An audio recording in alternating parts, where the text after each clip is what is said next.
پچھلے دنوں فلسطین کا قضیہ اٹھا، یہودیوں نے مسلمانوں پر ظلم و ستم کیے، اللہ ان یہودیوں سے انتقام لے، اللہ ان کو اس دنیا میں ذلیل و رسوا کرے، اللہ وہ گھڑی لائے کہ ہم ان یہودیوں کی ذلت کو اپنی آنکھوں سے دیکھیں، ہمارے فلسطینی بھائی عزت پائیں، یہ مقبوضہ فلسطین آزاد ہو۔ یہ ہماری دعائیں ہیں، ہر لمحے میں سجدوں میں دعائیں ہیں اپنے بھائیوں کے لیے، رات کے پہر میں دعائیں ہیں اپنے بھائیوں کے لیے، اور پوری مسلمان قوم کھڑی ہوئی اہل فلسطین کے ساتھ یہودیوں کے ظلم پر، اور دل کو سکون ملا مسلمانوں کے جاگتے ہوئے ان چہروں کو دیکھ کر کہ مسلمان بیدار ہیں، اپنے بھائیوں کے غموں میں شریک ہیں۔ لیکن آئیے میں آپ کو ایک چیز بتاؤں جو فلسطین سے زیادہ قیمتی ہے، جو کشمیر سے زیادہ قیمتی ہے، جو دنیا کی ہر چیز سے زیادہ قیمتی ہے، اس کے لیے بھی جاگیے۔ فلسطین، ارض فلسطین سے زیادہ قیمتی لا الہ الا اللہ ہے، ارض فلسطین سے زیادہ قیمتی وما امروا الا لیعبدوا الہا واحدا، یہ پکار ہے کہ اللہ کے علاوہ کوئی عبادت کا حقدار نہیں، عبادت تنہا الہ واحد کی جائے گی۔ اس کے لیے بھی جاگیے، اس توحید کے لیے بھی جاگیے، اس توحید کی غیرت کو پیدا کیجئے، اس توحید کو سمجھیے۔ یہاں گاڑیوں کے سامنے سجدہ ریز ہے قوم آپ کی، یہاں پتھروں کے سامنے سجدہ ریز ہے قوم آپ کی، یہاں آگ کے الاؤ کے سامنے سجدہ ریز ہے قوم آپ کی۔ یہاں پیروں کو الہ بنا لیا گیا ہے، مرشدوں کو الہ بنا لیا گیا ہے، ان کی پوجا کی جا رہی ہے، ان کی عبادت کی جا رہی ہے۔ سیدنا عدی بن حاتم رضی اللہ عنہ وارضاہ تو پیارے رسول صلی اللہ علیہ وسلم سے سوالی ہے کہ ہم نے اپنے عالموں کو، درویشوں کو کبھی رب نہیں کہا، قرآن نے یہ کیسے کہہ دیا کہ ہم ان کو رب مانتے ہیں؟ تو آپ نے کہا تم نے ان کے حلال و حرام کے فیصلوں کو تسلیم کیا، یہ انہیں رب بنانا ہے، اور آج تو کھل کر اعلان کر رہے ہیں اہل شرک۔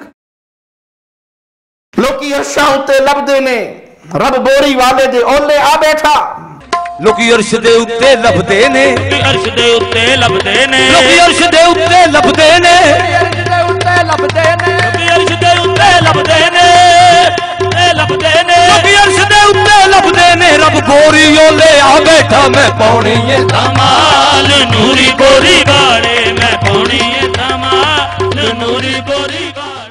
آج تو پیروں کو رب کہا جا رہا ہے، آج مرشدوں کو رب کہا جا رہا ہے، جن کو دین کا علم نہیں، جن کو دین کی ابتدائی معلومات نہیں، جو رب کی وحدانیت کو پہچانتے نہیں، جو عطر بیچتے ہوئے، مسواک بیچتے ہوئے، اگربتیاں بنا کر بیچتے ہوئے وہ علماء کی سیٹ پر فائز ہو گئے، جنہوں نے کہیں سے کچھ دین سیکھا نہیں، پڑھا نہیں، آج اس کو پکارا جا رہا ہے۔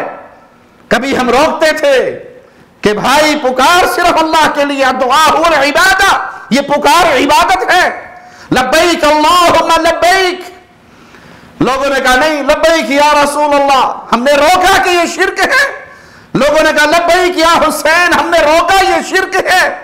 لوگوں نے کہا لبیک یا فاطمہ، ہم نے روکا یہ شرک ہے۔ لیکن رسول کریم صلی اللہ علیہ وسلم، اللہ کے انبیاء میں سب سے افضل و اعلیٰ، سیدہ کائنات فاطمہ الزہرا، سیدنا حسن حسین، اہل بیت کے عظیم ترین انسان، عزت مقام میں بڑے اعلیٰ، آج تو عطاری صاحب کے نام کی آوازیں بھی لگ رہے ہیں، لبیک یا عطار، لبیک یا عطار۔ سندھی بھی بولتا ہے لبیک، آپ پنجابی بھی بولتا ہے لبیک، انگریزی بھی بولتا ہے لبیک، انڈونیشی بھی بولتا ہے لبیک، جس زبان والے کو دیکھو بولتا ہے لبیک یا عطار، لبیک یا عطار، لبیک یا عطار، لبیک یا عطار۔ یہ قوم شرک میں کہاں تک گرے گی؟ کس کس کو پوجے گی؟